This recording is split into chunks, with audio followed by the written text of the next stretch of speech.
Tomás, estamos cerrando el año y un año súper complicado.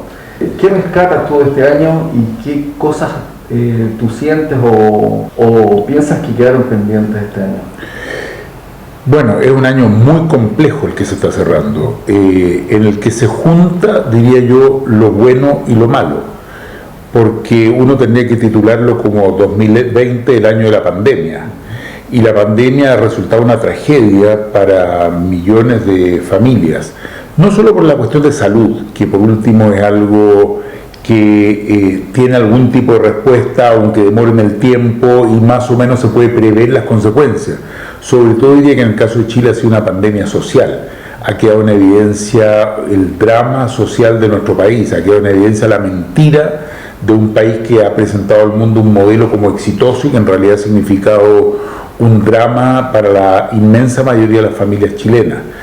Entonces diría que lo más terrible de este año ha sido el sufrimiento que ha causado la inoperancia del gobierno, la desidia, la falta de empatía, de comprensión con la situación que vive la gente, y al mismo tiempo la pandemia ha mostrado también quizás lo mejor del ser humano, la capacidad de solidaridad, la capacidad de encontrar respuestas juntos, organizando ollas comunes, comprando juntos, preocupándose el uno del otro, no descuidando lo que le está pasando al de al lado. Al mismo tiempo es un año en que ha quedado en una suerte de paréntesis toda la gran movilización del 2019, pero de ninguna manera se ha apagado. Creo que está ahí latente, esperando, pero se va a expresar con mucha fuerza nuevamente, y desde ese punto de vista, si bien no es la pregunta, creo que el 2021 vamos a ver una reactivación muy importante del movimiento social demandando un Chile más justo. Y has hablado de renta básica universal. ¿Podrías explicar en qué consiste? El gobierno ha dado respuestas parciales, llenas de letra chica, llenas de impedimentos frente a la necesidad de las familias de poder sobrepasar la situación que estamos viviendo. Están todas con restricciones, están todas acotadas a ciertos grupos, los créditos que se supone que son para 1.200.000 personas, los que logran tenerlas son 300.000, el periodo post-parto de emergencia no lo pueden lograr las mujeres porque hay restricciones de otro tipo, en fin, todo complicado. Frente a eso, desde Acción Humanista lo que hemos propuesto es que existe una renta básica universal, como ya se está intentando implementar también en algunos otros países, en España, hay algunas experiencias en el norte europeo, se está empezando a desarrollar también en Brasil y en Argentina, que significa que a cada persona se le entrega una cantidad mensual que le permita al menos sobrevivir. No se va a hacer rico, no va a poder ahorrar, pero por lo menos pasar los meses más complejos. Se nos dice, bueno, pero eso significa que a los más ricos también les va a llegar algo de plata. No se preocupe de eso, ese no es el tema central. El 80% requiere estos recursos y tú lo compensas eso con una estructura tributaria que significa que al que más tiene, más paga también. Por lo tanto, eso netea. La renta básica universal permitiría desburocratizar la ayuda. Te puedes olvidar de las cajas de alimentos, te puedes ayudar de tantos programas dificultosos, parciales que ha puesto el gobierno, y de una vez y rápidamente hacerle llegar la ayuda a todas las personas de nuestro país. Sí, claro. Tomás, hablando como del proceso constituyente, ¿cuál es la importancia que tú le ves al proceso constituyente para la gente que ve la zona cero desde tu punto de vista? Y lo otro es, ¿cuáles son tus candidatos preferidos? Yo creo que la constituyente tiene tres aspectos que me parece que son como fundamentales antes de entrar al contenido, sino que cuestiones mucho más de fondo. En primer lugar, poder cortar el cordón umbilical que todavía nos sigue uniendo con la dictadura. La Constitución del 80, que todavía está vigente en Chile, nos convierte en el único caso en el mundo que 30 años después de terminar una dictadura mantiene la Constitución de la dictadura, y eso hace que nunca se termine esta eterna transición que tenemos en Chile, y no termina por eso, porque tenemos este cordón que nos amarra, que nos ata y que tiene consecuencias prácticas. Entonces, primera cuestión es una cuestión simbólica de terminar realmente con la herencia de la dictadura. Una segunda cuestión tiene que ver con la incidencia y protagonismo ciudadano. hoy día vivimos en un sistema que fue creado por unos pocos, por 4 amigos del dictador, y la ciudadanía se siente que no incide, por eso que ha aumentado tanto la abstención, por eso que no hubo inscripción electoral por tantos años, por eso que se experimenta por muchos esa suerte de no querer participar porque no se cree que se puede influir. Bueno, este es un proceso que permite incidir, ya con la movilización del año pasado, con el plebiscito de este año, con la elección de abril y con las movilizaciones que vienen para incorporar temas en la nueva Constitución, hay una participación ciudadana que es algo totalmente nuevo. Y en tercer lugar, por el contenido, es decir, por lo que puede incluir la nueva Constitución: derechos humanos fundamentales, recuperar los recursos naturales de nuestro país, reconocer a los pueblos originarios, desconcentrar el poder político y territorial, y una serie de otras medidas que pueden permitir construir un país más justo, más democrático y con más equidad. Tomás, eres crítico al neoliberalismo en Chile. ¿Cuál es tu alternativa? ¿Y cuál sería tu Chile ideal? Soy crítico al neoliberalismo en cualquier lugar del planeta. Lo que pasa es que Chile además fue uno de los países que impulsó y exportó el modelo neoliberal al mundo entero, vendiéndolo como un gran éxito. Yo durante muchos años fui vocero del humanismo a nivel mundial y me tocó recorrer casi 70 países, y en cada uno de ellos tenía que explicar lo que yo he llamado los fracasos del éxito, es decir, la otra cara de la moneda. Este modelo se ha vendido como exitoso: crecimiento económico, estabilidad financiera, exportaciones, en fin, pero la gente no come macroeconomía, la gente vive de un sueldo o de una pensión, y sueldos y pensiones en Chile son miserables. Esa es la realidad cotidiana que vive la gente. Por lo tanto, ese es un modelo que ha fracasado. Yo no creo que tengamos que dar una gran lucha para terminar con el neoliberalismo. Creo que el neoliberalismo ya se está derrumbando por sí solo, porque no responde a las necesidades de una sociedad que está cambiando. Creo que tenemos que tener un modelo mucho más rico, en el cual hay una participación activa del Estado, no que concentre el poder y la economía, pero sí que tenga una incidencia más grande en los recursos naturales, en los derechos fundamentales, en la garantización de un sistema de pensiones justo y adecuado, en el tema de la vivienda, el tema de la salud y la educación. Por otro lado, creo que hay que promover fuertemente a la micro y pequeña empresa, que genera casi el 70 al 80% del empleo, pero que en Chile vive asfixiada. No tiene acceso al crédito, no tiene acceso a la capacitación, no tiene acceso a la asociatividad. Ahí hay un sector tremendamente poderoso en la medida que se le dé la herramienta. ¿Puede ser ejemplo para Chile? O sea, yo no sé si uno debiera tomar hoy día un ejemplo. Yo creo que el mundo está viviendo una situación muy compleja a nivel general, porque el neoliberalismo se extendió también por el mundo entero o casi entero. Sigo creyendo que los países del norte europeo en algún momento fueron un ejemplo. Yo viví un par de años en Nueva Zelanda, fui embajador de Chile en Nueva Zelanda. En el momento en que el welfare state, el estado de bienestar en Nueva Zelanda, estaba en su apogeo, y uno veía efectivamente un modelo que era muy diferente a lo que tenemos acá en Chile, en que se garantizaba salud, educación. Un medicamento nunca costaba más de $1. En fin, los ejemplos son múltiples. Me parece que ahí se puede rescatar muchos elementos. Lamentablemente después esa socialdemocracia del estado del bienestar fue derrotada por el neoliberalismo, y hoy día tenemos una socialdemocracia que más bien es continuidad del neoliberalismo. Sí. Por eso creo que hoy día son bastante escasos los ejemplos de lo que puede ser una sociedad como la que aspiramos. Tomás, bueno, tú hablaste recién de que piensas que el próximo año el movimiento social se va a potenciar y eso, pero hemos visto que de algún modo, y también eso es lo que se habla en general, que ha decantado un poco, ha decaído un poco el movimiento social en la calle, digamos, estamos hablando de lo que pasa en la calle. Eso por una parte, y por otra parte, hay un fenómeno que es bien particular, que antes toda la actividad social se generaba en la Plaza Dignidad, y ahora de alguna forma se ha trasladado hacia la moneda o cercanías de la moneda, ¿no es cierto? Es un fenómeno que no se había dado, por ejemplo, el año pasado, o no se dio a comienzos de este año. ¿Tú qué nos puedes decir de eso? ¿Crees que de alguna forma se ha perdido un poco el norte, o por qué crees que bajó este tema? Tú no puedes hacer una maratón de 1000 kilómetros. puede ser una maratón de 40 kilómetros. Hay algunas excepciones en que son de 80 kilómetros, pero ya son casos raros. Tú no puedes mantener la movilización social arriba en forma permanente durante un año. Eso no es posible. Esto tiene sus ciclos. A eso agrégale ahora la pandemia que ha significado que la gente se cuide. Yo creo que la gente ha sido muy responsable, a diferencia de lo que dice el gobierno, que sí ha sido irresponsable.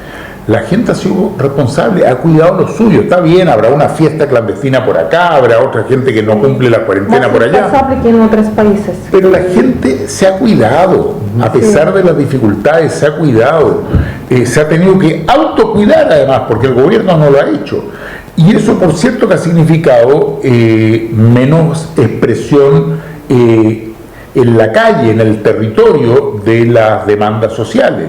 Así que es totalmente comprensible, pero tal como decía antes, a mí no me cabe duda que esto está muy vivo, que esto está en el interior de cada uno. A nivel de las redes uno ve cómo eso sigue activo y eso se va a expresar nuevamente en forma presencial, física, cuando sea el momento. Además, insisto, los ciclos son normales, son comprensibles, se produce agotamiento, hay chantaje por parte del gobierno, hay amenazas de despido, hay descuentos de sueldo, hay jóvenes presos políticos, ¿no es cierto?, como venganza o castigo por parte del gobierno a los que no se les terminan nunca, ni se les comienzan siquiera los juicios que pretenden hacer. Entonces, evidentemente, eso también genera temor comprensible y razonable en otra gente. Ahora, ¿por qué se está movilizando esto a la moneda?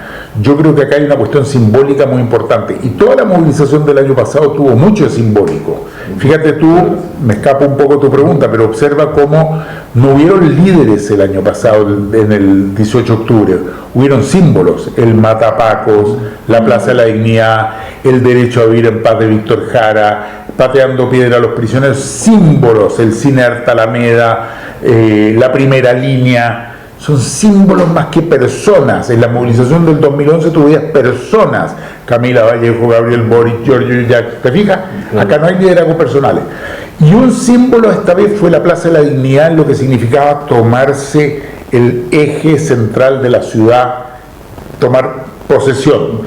Y ahora creo que hay otro símbolo, que es el problema está en la moneda, el problema está allá.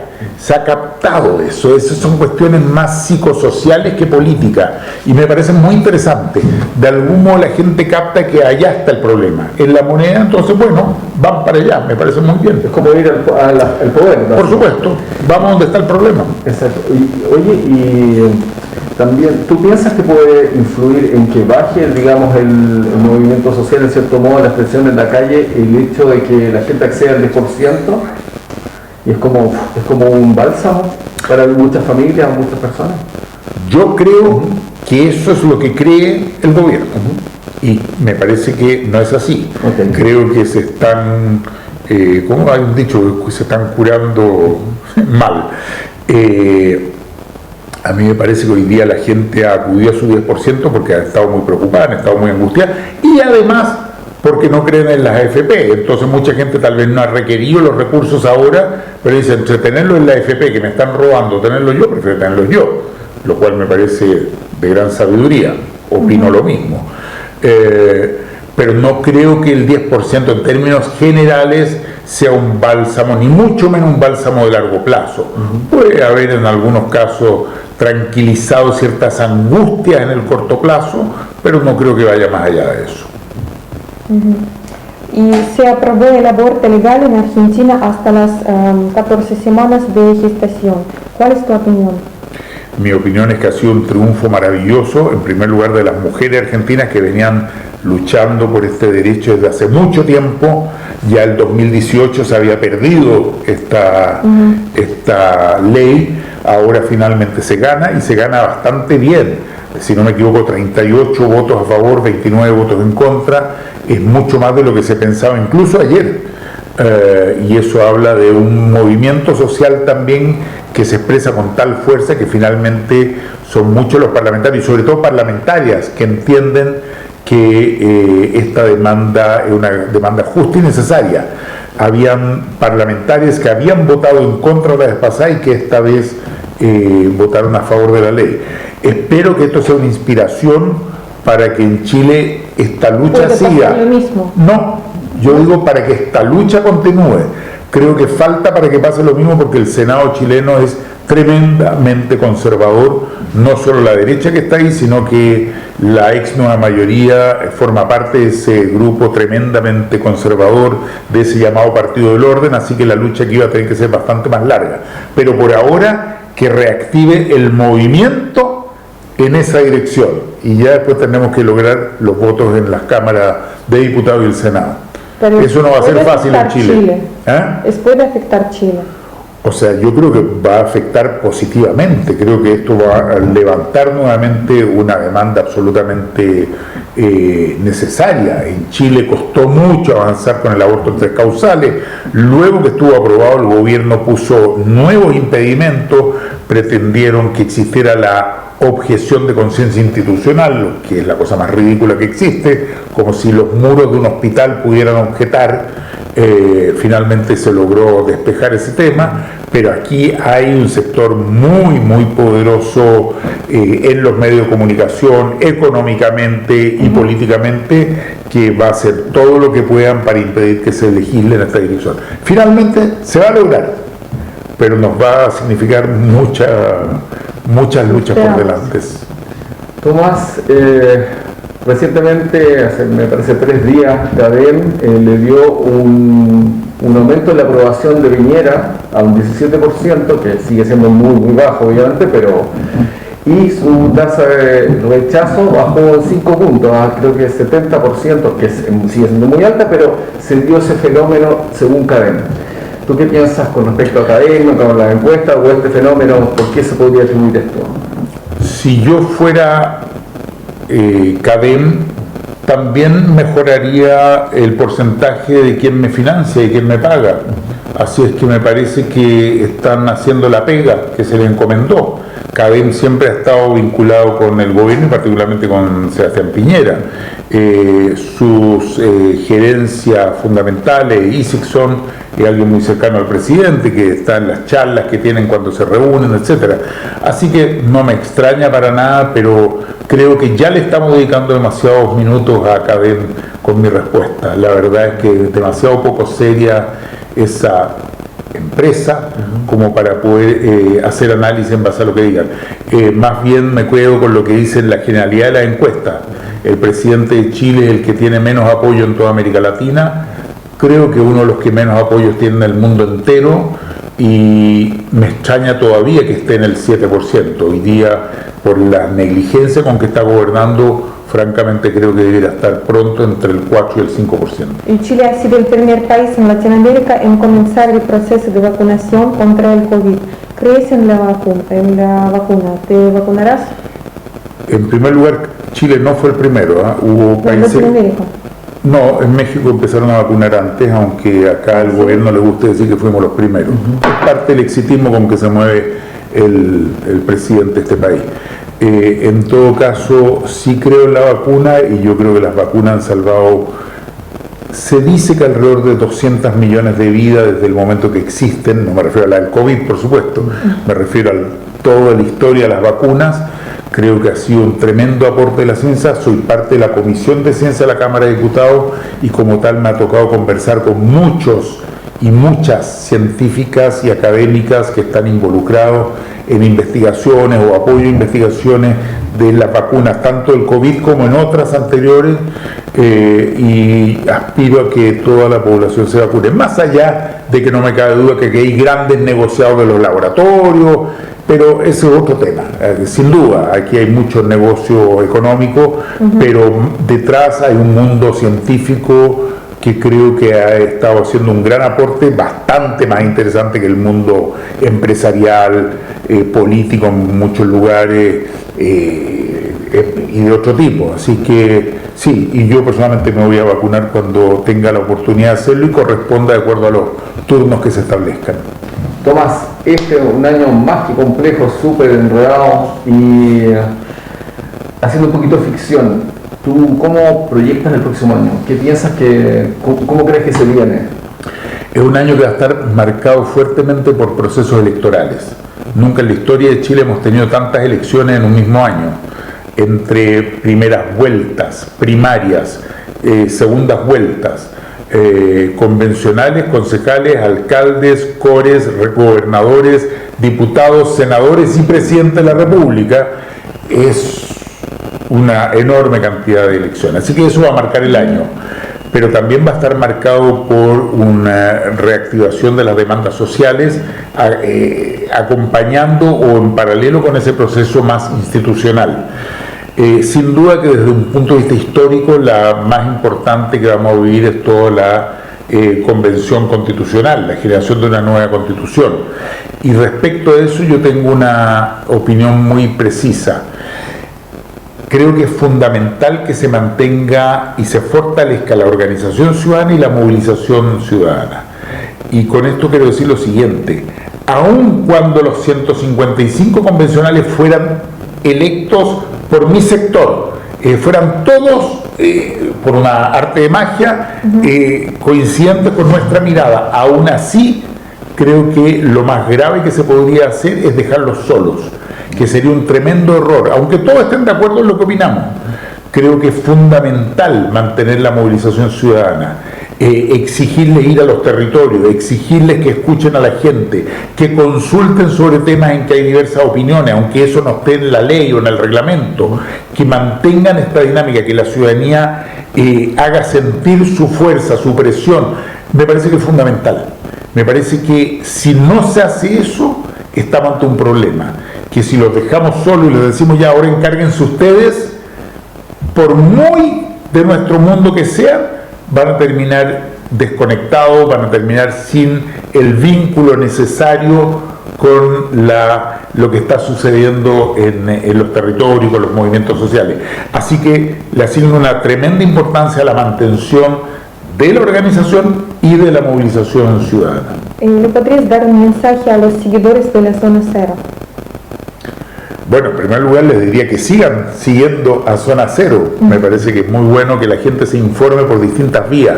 Los medios de comunicación oficiales, entre comillas, del duopolio, canales de televisión, diarios, etcétera, hoy día en vez de informar están desinformando.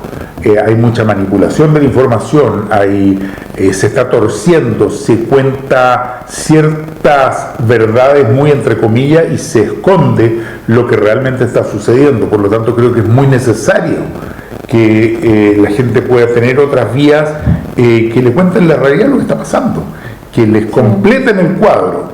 Eso por una parte. Y por otra parte, ya hablándole a cada una y cada uno, es invitarlas a continuar como estamos diciendo, muy activos, muy despiertos, muy movilizados.